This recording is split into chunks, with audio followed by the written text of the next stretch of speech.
how are you going to define or report to me the security incidents as defined by HIPAA? And they said, we're not.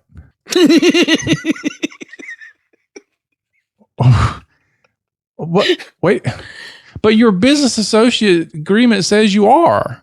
Well, and they said, yeah, but we're not.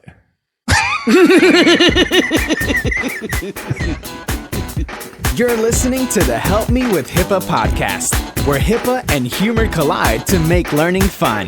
Your delightful hosts are Donna Grindle and David Sims. Relax, HIPAA help is on the way. Hello, this is Rocio Baeza from the GDPR Stand-Up podcast, and you are listening to Help Me with HIPAA. Thank you for that intro. I am David Sims of Security First IT and HIPAA for MSPs, and joining me, as always, is Donna Grindle of Carden. Good morning, Donna. Good morning, David. How are you on this day after Thanksgiving as we record? Black Friday. I'm just happy I'm not out in, back in the day when people don't remember going out and, you get all the choppers showing the mall traffic and where you could park and all of that. I'm just happy hanging out at my desk with you, David. You should be. It's the highlight of my week. No. Well, there used to be Black Friday, and then they decided that wasn't long enough.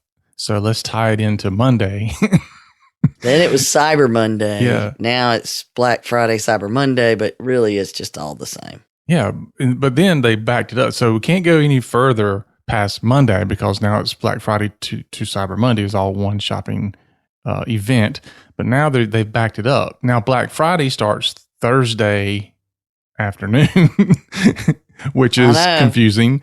But but this year, and maybe it's been this way previous years, but this year I even saw Black Friday, not just ads, but actual Black Friday sales happening like in the 1st of November. Yes. It started early, and but most of the really good nerdy stuff isn't happening until today. But we've already talked about all of our shopping we got to do. Getting nerdy with it. Yeah, well, I got it pretty easy this year. So all the kids are like, I just want money. And Lori, she just does her own shopping. I'm like, what am I buying you this year? She's like, I'll let you know. But the funny part is she wraps her own gifts and then opens them and goes, oh my gosh, how did you know?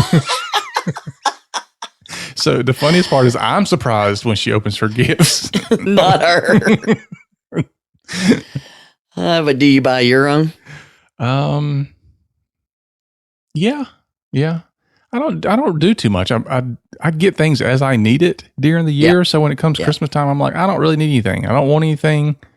I'm usually looking for this one thing, at a time, and it's usually pricey. So I watch it until it gets to where I want it to be. So I'm not buying something during Christmas. I'm buying it when it's at the price I want to pay for it.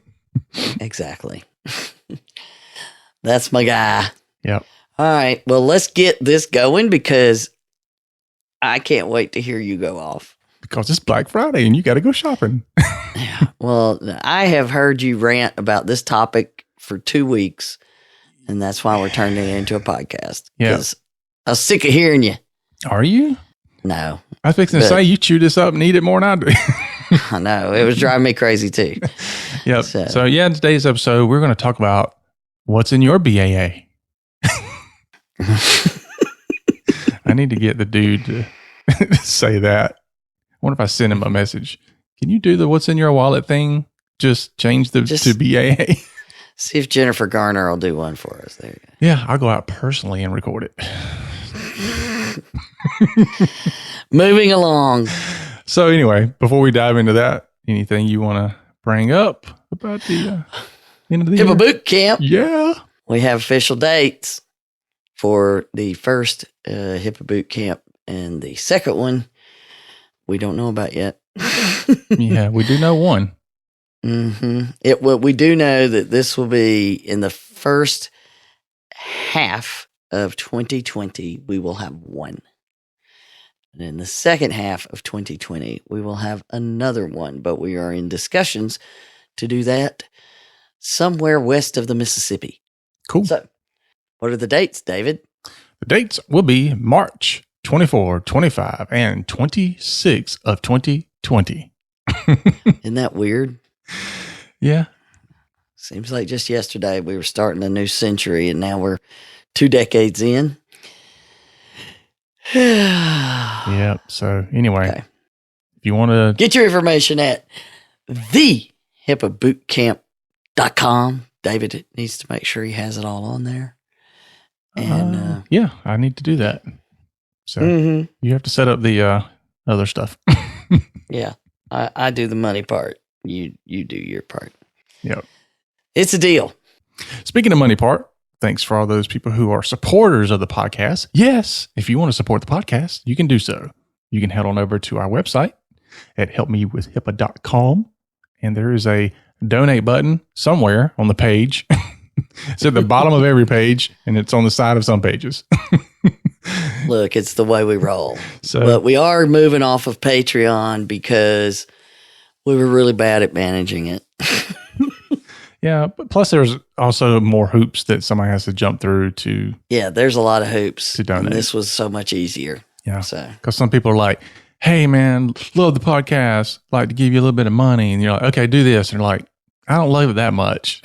yeah, I don't love you like that. But our 3 regular donators, John Dubinsky, George Fenton, and Kenneth Sims, we appreciate you, and we have used your money to purchase some software for us that, we were using free versions of. Yeah, we have outgrown the free. So thank you very much for your support. And Patreon, I've shut it down. So if you want to donate again, go to helpmewithhippo.com, hit the donor box, and it's straightforward right there. Yep. Very easy. Do one-time donations or a recurring, like the 3 we just mentioned. Yes. Thanks, guys. Yep, absolutely. All right. So before we dive into today's episode, let's go ahead and listen to a word from our sponsor. Cybercrime is a multi-billion-dollar industry and growing. How confident are you that your computer network can withstand a cyber attack? Can you afford to take the chance that what you have today will protect you? Call us and find out if the cybersecurity in your business is something you should be concerned about, or if you can rest easy knowing your business is protected. Visit us online at securityfirstit.com. That's securityfirstit.com. And schedule a time to talk. Did you know that 83% of healthcare organizations report a strong negative impact to their bottom line after a data breach? So many doctors think that they're HIPAA compliant and have nothing to worry about. Many of those organizations thought the same thing before it happened to them. Call Cardin today at 678-292-5001 so they can assess your practice and help ensure you are protected and prepared. Visit cardinhq.com to learn more. All right, we're back. Are you ready to roll? I'm ready. Okay. Hit it. So let's talk about your Bah. BAA, your business associate agreement. So this is the document that people go, just sign it and you can do business with them. Wow. Here we go. It's already started. So here's the bottom line, though. Let's just frame it a tish, and then you can go. is that we are constantly in discussions with people about what's in their business associate agreement, and we read them, number one, and number two is when things don't make sense in there, we try to educate and improve the relationship by having a more correct business associate agreement. Yeah. I mean, for those of you who may be new to HIPAA, the business associate agreement is the contract that's between, the business associate and the covered entity, or business associate and a subcontractor, which would also be a business associate. Mm-hmm. And so you have an upstream covered entity, upstream business associate, downstream business associate. Right. So there's all these agreements that are going in both directions. And if that's not complicated enough, the business associate agreements that you are signing for your upstream, you have to kind of be very careful of what you are saying you'll do, because if your downstream agreements aren't supporting that, it's very hard for you to do the upstream part. Exactly. And so it's important to read these things, believe it or not. It's not just an agreement between you and the company, it's a contract. Yeah, and part of the terms of the contract say that if either of us are in violation of this contract, we can give you 30 days to resolve it, or all of our contracts can be terminated because we're not following this one. Yep. And in addition to that, sets up rules about, how, just responsibilities. Like, what is my responsibility as a business associate? What is your responsibility as a subcontractor or covered entity? And, you just want to make sure those things are there. Reporting timelines are typically in there. Like, when we have a breach, what is our timeline for reporting that to you? And are you going to be responsible for cost should there be a breach? Like, just little things like that probably should pay attention to. Be aware of. Yeah. So, because I've had covered entities send me one, and they're like, the thing says, if we have a breach, you're going to pay for all the breach costs. And I'm like, no, no, I am not. No. If there's a breach that I cause, then absolutely I should pay. But I'm not paying for any breach that you have. Exactly. So anyway, the point: read these agreements because they're important. Mm-hmm. And typically, you won't find out. You won't find out that they're important until it's too late. Yeah, because it'll be bad then. It sure will be. All right. So you were reading one, and what had happened was... So, yeah, I'm evaluating a new vendor because I need a vendor to provide email encryption services. And we currently have a vendor, but their pricing is getting a bit out of line with what we can resell to our clients. So I'm out there looking, and there's a few options. And believe it or not, there's not a ton of options out there for email encryption in a way that we can do it within our business as an MSP, because we want things that are easily managed and all under one kind of account, so it's easy to monitor and all that good stuff. So anyway, there's a few of them. And so I come down after checking them all out, and I'm like, okay, based on all these things, this is the one I want. And so I settle on this company. Company's called Barracuda Networks. So a lot of people probably heard of them. They advertise some on radio and such. And so the guy sends me their contract, and I'm like, well, wait a minute.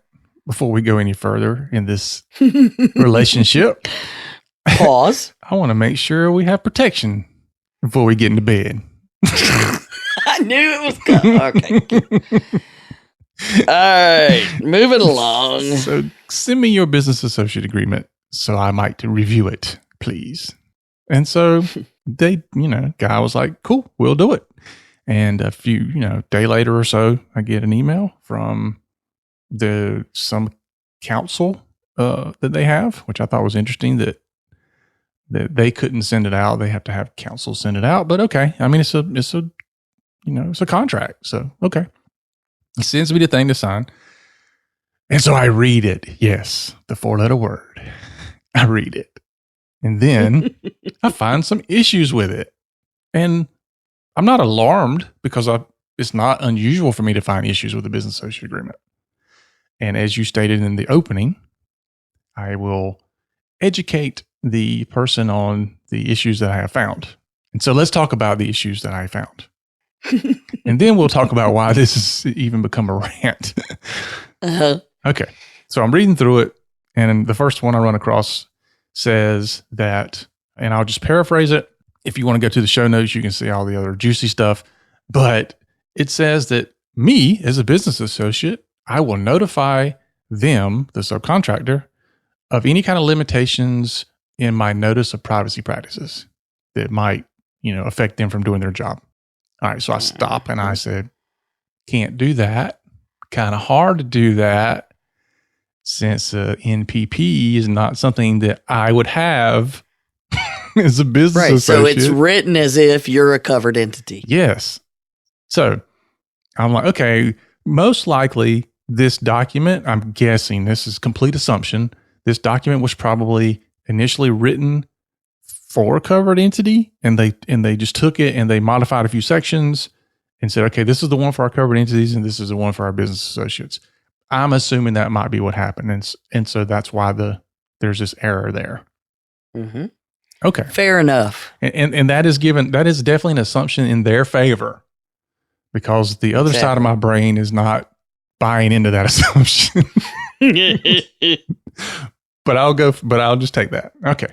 So not a big deal, right? Just, hey, I'm not a covered entity, don't have this document, can't do this. So this has to be removed or has to be modified to be accurate. No big deal. All right. There you go. So then we move on to the next one. Then I see the standard terminology and statement in the BAA, which talks about the subcontractor notifying or reporting back to me any type of security incident that it becomes aware of. Okay, this is where we have to pause for a minute. We've had a whole entire discussion on this show about this and how annoying this part is exactly for IT. So right away, I'm like, the wording's correct. It's absolutely word for word copy paste from what's on the HHS website. So I see it a lot. However, as we both know, I don't want a report of every single security incident. I'm doing air quotes in security incident. I don't want a report of all that, because I don't want a report of all your pings and scans and everything that is attempting to do some kind of harm to your systems. Yeah, because that's the problem that most people don't recognize is unless you define a security incident in the document itself, it defaults to the security incident definition in HIPAA, and that includes unsuccessful attempts. Correct. So, and that's all it says is attempts.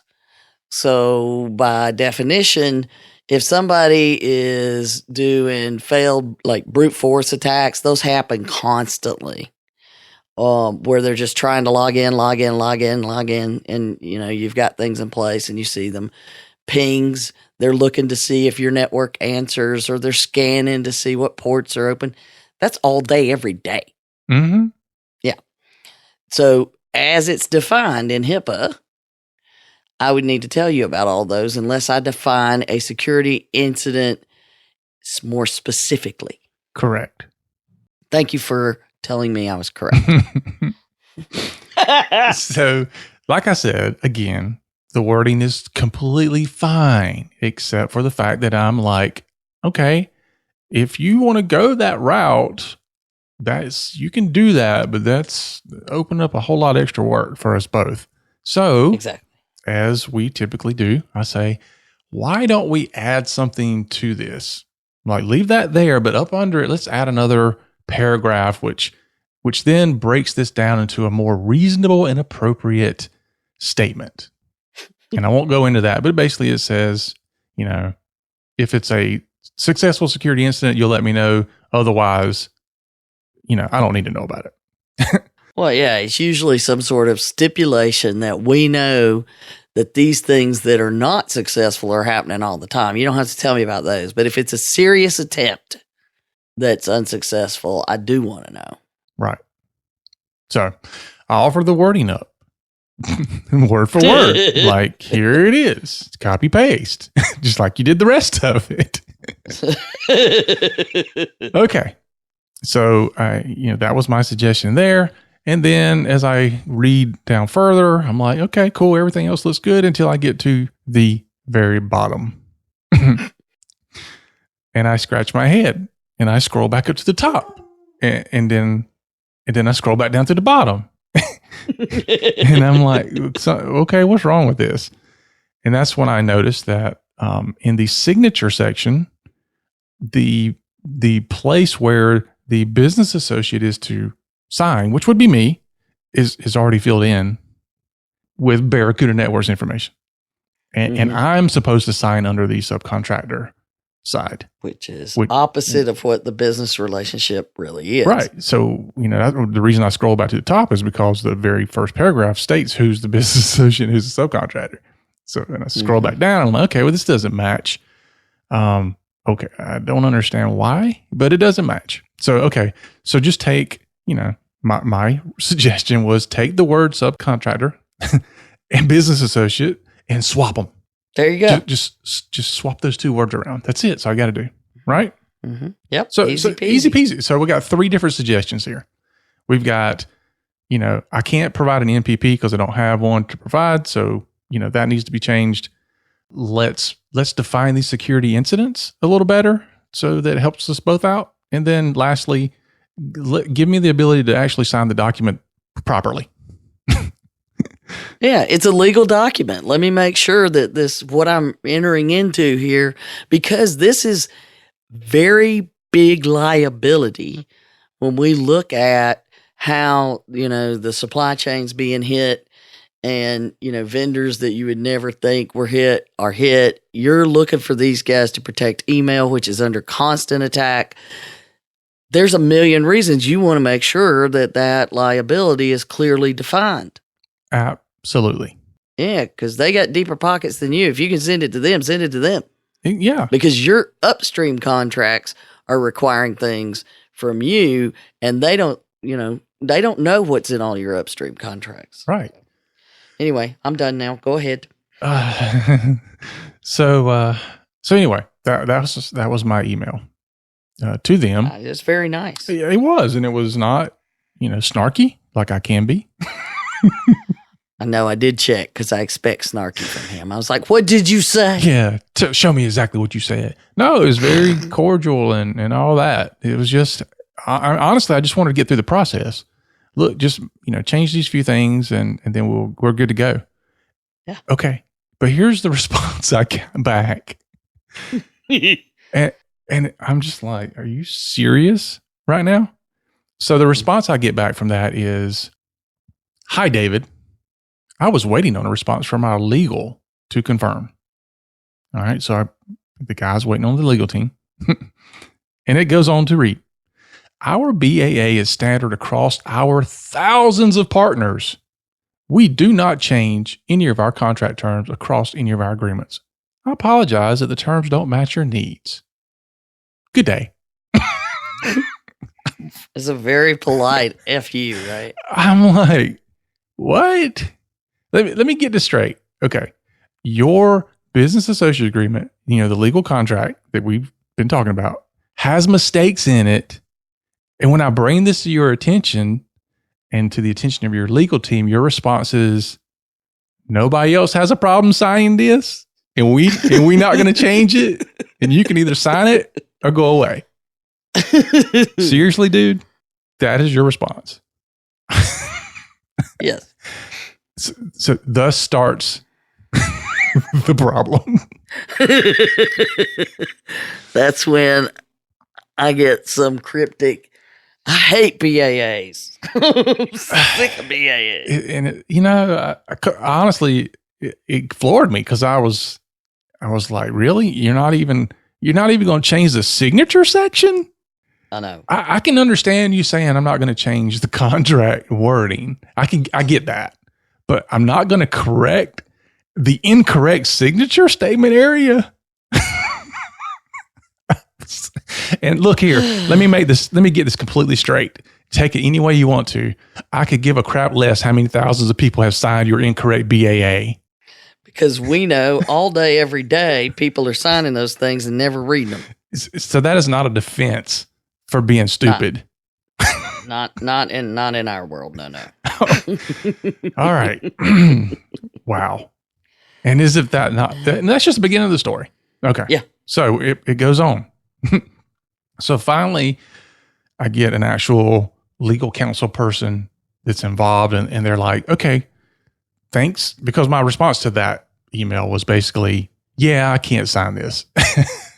You've got to have somebody look at this. But I don't think anybody really looked at it. Yeah. And so I get a response back from a legal person there, and she says, all right, we're going to take a deeper look at this. And I'm like, great, perfect. So they send it back to me. They said, we've modified the section about the notice of privacy practices so that it says that if any of your covered entities change the notice of privacy practices and you see that it affects us, you'll let us know. I'm like, great, perfect. That's what I asked for. Not a problem. So then I moved down to the second section, and they said, we understand, your concern about the security incidents and reporting of that. So we modified that to be better. And I'm like, fantastic. But when I read it,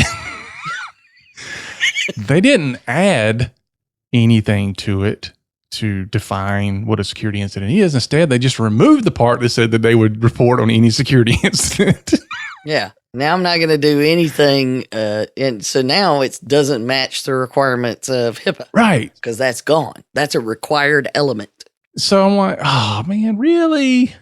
So then I scroll to the bottom, and guess what? The signature section is not fixed.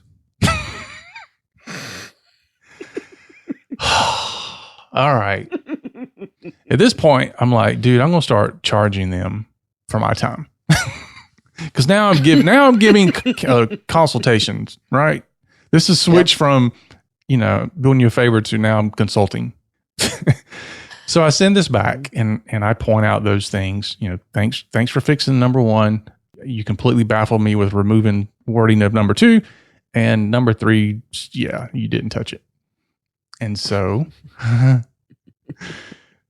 so they respond back and like, okay, we fixed the signature section. Sorry, we missed that. The security incident part, it meets what HIPAA says. What's the problem? And I'm like, no, it does not meet what HIPAA says. And in fact, you had it right the first time. I just asked you to just define it better. And then, so there was some back and forth over email about, no, it's right. And I'm like, no, it's wrong. And I point out in the law all the sections that indicate that it's wrong. And, then it was basically, well, no, we still feel it's right. And I'm like, but it's not. At this point. Yeah. And then this is literally like 14 days and 17 emails in. We finally have gotten to the point where they're like, okay, we're going to put it back the way it originally was because you like that. I'm like, fantastic. Now we were back to square one on this. Great. Because you went off the rails somewhere. Now we're back to it being worded properly.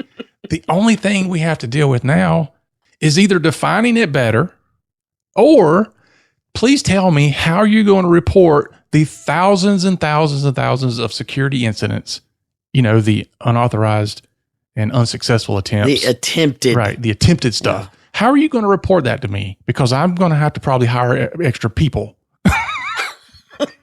to go through these logs, or I'm going to have to buy something that parses these logs out because I have to know what's legit and what's not. Just tell me, what are you going to do?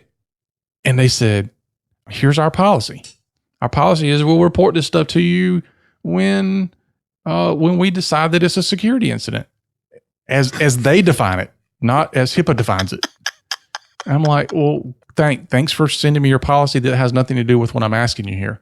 How are you going to define or report to me the security incidents as defined by HIPAA? And they said, we're not.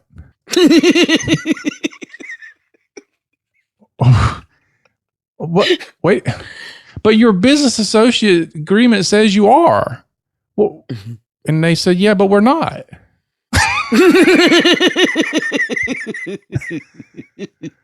So my last email to them, and this is where we left it off. I said, fine, if you're not, then send me something in writing that says that you understand that your contract, your business associate agreement says you're going to do this, but you're telling me you're not going to do this. So your policy is that you're not going to do this. Even though the agreement says the agreement says you are going to do it. Your policy says you're not going to do it. Just send me something so that when it hits the fan, I can say, this is why I can't provide what my business associate agreement says that I can't provide from this vendor because they're not doing it. Yeah. You should have said, I have this podcast, so I have to take HIPAA seriously because it'll ruin my reputation. I did say that. Like, I was like, look, it's like, it's like I was all just in one word. I was like, look, I had this podcast, I have a reputation to uphold. I have a membership site that I train other IT companies. We do a HIPAA boot camp. I'm on the board of directors of a healthcare compliance organization. I have a little bit of things that I have to kind of protect here, like my name and my reputation. Yeah. So work with me. So a crappy BAA sets me up for failure. Right. Work with me here. I'm really not asking for a lot. I'm really just asking you to do what you said you're going to do. And you know what they heard? Wah. Honestly, I would love to be able to turn on the webcam of this person's laptop when they read my emails. Because they're rolling their eyes and complaining about you just like you complain about them. I know. That's great. Look, I just want to let you know, I've already destroyed 2 stress balls reading these emails. So, so that's where we're at. And I'm like, I'm at the point now where it's, do I just say, forget it, go find another vendor because I can do that? Or do I, want to fight the good fight and try to help this company get this thing straight, not just for them, but for all the thousands of other people who signed it? Well, but they're not going to go back and fix the ones for the thousands of other people. They might fix the ones for... Yeah, the upcoming ones. Yeah, from there on out. Yeah. Which is the point I need to make on the show, which is you might want to go back. For all you thousands of other people that are listening, you might want to pull your business associate agreements that you already signed and review them if you didn't know how to review them when you signed them. Yeah, and then y'all start asking the same questions. David will send you the list. I'll be more than happy to. Because it's like, I just don't get it. Because it's not like I argued that you said you're going to notify me in 30 days and I want it to be 25. And we're going to argue to the death over this. No, I didn't want them to change the spirit of the contract at all. I just want it to be accurate. That's my rant. Your turn. Yeah. So clearly I was involved with David in helping him word his replies so that they weren't so snarky. Yeah, because I had to write out my reply and then wait till later on the day and reread it. I felt like I was replying to my ex-wife. Like, you have to just let it all out. And then you have to go back and rewrite it because it was so mean the first time. Oh, but at the same time, David was going through his trauma, whatever you want to call it, his stress ball killing moment. Ironically, I was reviewing a business associate due diligence for one of our clients who's looking at, I think this was translation company, so that they can have somebody that, does translations. You don't want to name drop? No, I don't even remember their name. Yeah, it's just like, come on, people. Yeah. So, but these people had signed the BAA, and it's, one of my clients' BAA. He's pretty solid BAA, but it's, it tells them they're going to do these things. And then we send them a questionnaire. We've talked about this before. Yes. Due diligence. Right. It's the thing you have to do, right? Exactly. Because, they'll sign the agreement that clearly states things like, okay, David's agreement, he gets it clearly signed. And, one of your things that you said to me was, I'm not even sure with all I'm going through getting this, that they really are doing the work. Well, yeah, that's a huge concern because if if the BAA itself, which I think is one of the easiest parts, if number one, if it's wrong, and number two, if I'm having to fight this hard to get it to Right. be accurate, then I have very, very little faith that your actual HIPAA program, maybe your security is good, I don't know, but I have little to no faith that your actual compliance program is even there. Yeah, it's probably, some check the box paperwork. That's about it. Absolutely. Check the box paperwork. And the funny part is that, and I might even do this, but the BAA, if I sign it, actually states that I can request anything about their compliance program and review that if I want to. Yes, that's a thing that we recommend people do. The standard of the HIPAA requirement says that you have to agree to allow the secretary to evaluate your compliance program if they ask. But because of all of the supply chain issues, we told from the beginning this is going to be a long-term problem.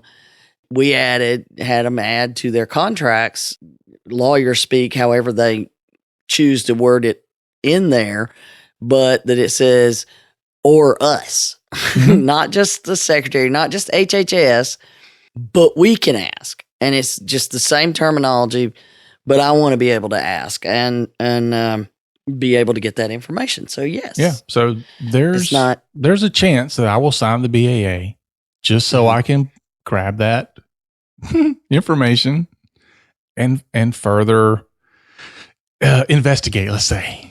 Oh boy, they're going to be mad at you. Investigate. So anyway, all right. So anyway, I'm reviewing a due diligence of someone that has signed the BAA, and we're having that same discussion. So this is why there was another episode planned for this week, but this happened at the same time, and we had to get it out. It's Providence. So here is what I was going through when I'm reading the due diligence, and I just included a few of the answers they provided. Now, these should not be complicated, because we asked, do you have a security officer? Do you do a security risk analysis? When's the last time you did one? And so they say, we did one in the last 12 months. And then we just say, look, there's a lot of different methodology behind a security risk analysis. Mm-hmm. I'm not gonna. I had somebody when we said there's a lot of different ways you can do it. What method did you choose? And somebody wrote in all caps, "That's proprietary." I'm like, what is that? He doth protest too much. Yeah. But anyway, so it says, what method do you follow when you do your SRAs? And this was the answer, verbatim. Here you go. Ready? Annually. So they're telling me once a year.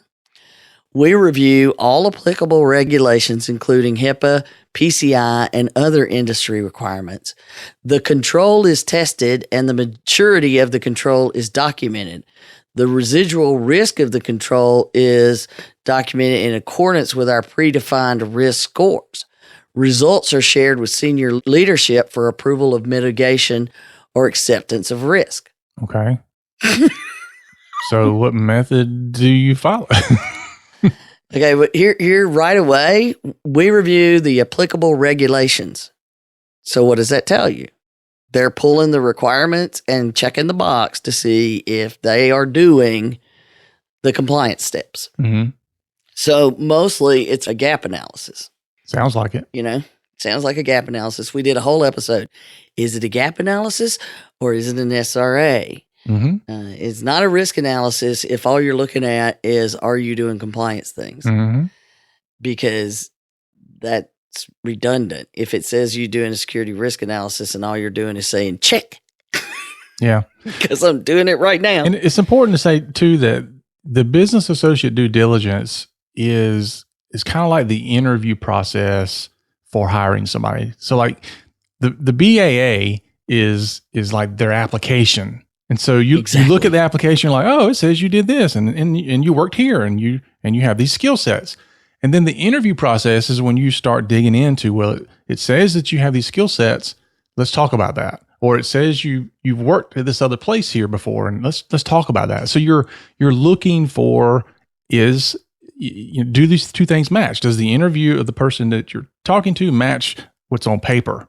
And that's what the business associate due diligence is all about. Exactly. Okay. So right away, when I read this, I say, that sounds more like a gap analysis because, usually I expect to see something like the NIST OCR guide for HIPAA risk analysis. Mhm. That's it. Great. I move along. They at least know it exists. And if they truly are following it, then my other questions will pick up that, yes or no there. Or did they just use somebody Google HIPAA risk? Yeah. Anyway, we ask because, they say they do them annually. So we say, because if OCR is doing an investigation, they ask you for your risk analysis, all your previous ones for the last X years, and the associated risk management plans for all of them. Okay. Mm-hmm. Now, I don't know about you, David, but I can't say that I've ever done a risk analysis that didn't require something being done. Well, because things are always changing. I mean, you look at right now, we've got the Windows 7 thing, and it's always something. Yeah, I mean, especially you have to do, especially when you're doing this annually. Chances are you've either added or removed technology or positions of staff or new servers or workstations or software. There's a ton of different things.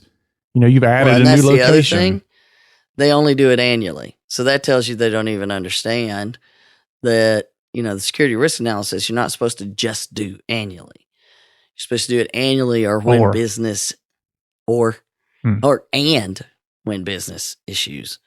But anyway, it depends. But either way, I usually expect to see some sort of risk management plan that's associated with it. We got to do a better job on this, or we need to audit that, or, something. Mm-hmm. So when we said, do you have an associated risk management plan for the most recent SRA? They said, not applicable. We had nothing to address. And then we also, because we do ask and they say they do them annually, we say, did you have an associated risk management plan for your previous SRA? They said not applicable. So we had nothing to address. So for 2 years, they had nothing. Yeah. So, okay. But their first thing said that they take all the information and they put it against all this predefined risk scores, and that's presented to senior leadership for approval of mitigation or acceptance of risk. But that's not happening, apparently. I don't know. No, literally, all they're doing is looking at, do we have passwords? Yes. Do we have this? They're not doing a true risk analysis. I that's figured it obvious out from these two. I figured it out. No. It just hit me. I see it. The predefined risk scores, everything is acceptable. So therefore, they don't have anything to address. See, Donna, you just missed that. Yeah. Okay. So so everything they have from 0 to 10 is acceptable. Yeah. And so as long as it's acceptable in their predefined risk scores, then they're good. So then, there's that. Okay. And then just to put, let's just call it the proverbial cherry on top, these two other answers caught my eye. This one was by far my favorite. Who will notify us in the event of a data breach in your organization? So I want to know who would be calling me. And really what that's doing is it's letting me know if they really do have an incident response plan and that somebody is going to be responsible. Right. And so you're looking for like privacy officer, security officer, CEO, something. So, yeah. Right. Right. I want to know that they have that plan for dealing with their client base, because you're supposed to have one. And if you really were doing the check marks of compliance, even then you would have an incident response team, and incident response team would know who's going to do the notification, right? Mm-hmm. So all of that. Yeah, just breach notification. This was, this answer made me stare at it for a little while. Okay, so if you have a data breach, who's going to tell me that it happened? Their answer was, clients may contact their dedicated account manager or email privacy@ourdomain.com. So you can ask us if we've ever had one. But what? So my breach notification policy is that our clients will somehow miraculously understand and know that we had a breach before it's reported, and then they'll call us and ask us about it. They're omnipotent. I They will know got to it. ask you. Okay, so right there, I have concerns about their instant response capabilities. I have concerns about their actual understanding of risk management. Because they're doing compliance management. They're not doing risk management. So, there's a risk-based approach to security. That's what we want you to do. And then you use compliance to prove, you're doing your job. So then, but wait, there's more. this is why I know that they don't understand HIPAA. This is the indicator why. Because we always ask, who's the compliance officer, blah, blah, blah. And then we say, what training has the HIPAA security officer had that is specific for compliance officers? So we're looking for HIPAA boot camp. something. I hate the ones that say Security 101 on the HHS website or the same as the workforce, because that means no one's trained in actually managing HIPAA, and there's way more to it. But I think that's even a better answer than what you got. Okay, so what we got was, and this is the ones where they're kind of arrogant, and that you could tell there was a little bit of arrogance in them filling this out. Like, we got this. So our security officer is a certified information security manager and completes at least 32 hours of continued professional education annually. This includes conferences and independent studies. Most recently, our security officer obtained the Cisco certification for cyber ops, CCNA cyber ops. Okay, David. Yeah. We know what most of that means. Yeah. This is the biggest fluff BS answer I've ever seen. Well, the thing is there's no HIPAA training. Right. You specifically asked what training did they have specifically for HIPAA and compliance, and they answered none. Right, but in their minds, and this is where the disconnect is. In their minds, if I'm trained to do security, then I know what to do under HIPAA. HIPAA is not compliance. I'm sorry. Compliance is not security, and security is not compliance. Exactly. You have to do both. And so this individual, while they are very, clearly trained in information security, they're not trained in managing HIPAA. Right. And this kind of goes into my complaint is that chances are Barracuda Networks. Good song. Johnny Mathis moment. But they probably have security down pretty well. I mean, this is a security provider. I would imagine they're doing a very good job on that side, but they're not doing a very good job understanding compliance and in their compliance program and their understanding of HIPAA. No, you can't convince me of that at this stage. Well, my question though is, if you're a certified information security manager, why would you not know how to do a risk analysis properly? Right. I could see with the Cisco stuff, because, all that Cisco certification is all about using their equipment and how you secure things with their equipment. But these certifications have to do with the doing the work of security. Yeah. And the other thing too, the answer. Not compliance, not the requirements, and not HIPAA. Right. And the answer about the breach notification, that's not a HIPAA thing. There are breach notifications that happen outside of HIPAA. Hello, California. Yeah. So how can you TikTok? So how can you not have a better answer for how are you going to handle a breach notification? Because this is it's just it boggles my mind. See, and see, that to me is concerning. That you call us, we don't call you. Yeah. And I tried to figure out was there a way that they misread it? And I'm like, nah, I can't figure out how you would misread who will notify us in the event of a data breach in your organization. Did you have the specific for compliance officers? Did you have that in bold? No. That's what happened. They saw They training and security, and that's all they saw. I'm guessing. I don't know, man. You know, I couldn't find a way that you could misread it. you're doing the same thing I was You doing. skip It's it. like there's got to be something else here that I'm missing. I know, right? I try to find a way to, give the other people reasonable, it was a mistake, or you didn't understand the question, or they had the wrong person answering the question. Mm-hmm. Went through a very similar thing with another company that I was absolutely stunned, because if you ask that company, do you sign a HIPAA BAA? They're like, oh yeah, we do. Just like everybody else, right? Mm-hmm. And this one came in after the other one that I did.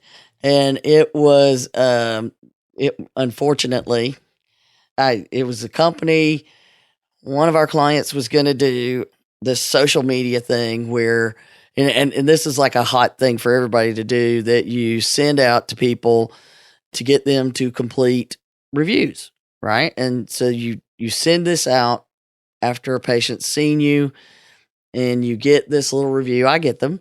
And you send this in and you answer a few questions, and you can choose to post it on Facebook or Yelp or, whatever. So clearly, if I'm going to send it to patients, then it has to have a BAA, right? Mm-hmm. They're a business associate because they have to have access to PHI.